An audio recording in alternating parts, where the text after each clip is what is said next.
New York میں پاکستان کے council general کے دفتر کے اشتراک سے یوم استحصال کی 7ویں برسی کی تقریب منعقد کی گئی، جس میں مقررین کا جموں کشمیر سے متعلق سلامتی کونسل کی قراردادوں پر عمل درآمد کا مطالبہ۔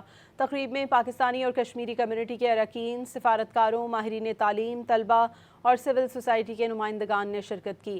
مقررین نے جموں کشمیر کے عوام کے ساتھ یکجہتی کا اعادہ کیا اور اقوام متحدہ کی سلامتی کونسل کی متعلقہ قراردادوں پر عمل درآمد کے عالمی مطالبے کو دہرایا، جن میں جموں کشمیر کے عوام کے حق خود ارادیت کی ضمانت دی گئی ہے۔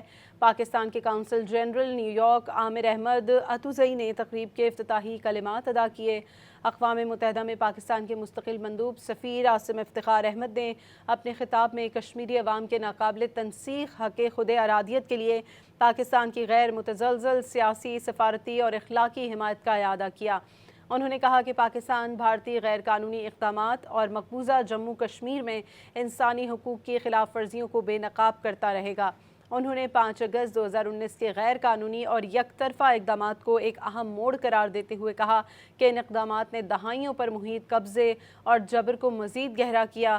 انہوں نے زور دیا کہ جموں کشمیر کے تنازع کی قانونی بنیاد اقوام متحدہ کے چارٹر اور سلامتی کونسل کی متعلقہ قراردادوں کے تحت آج بھی برقرار ہے۔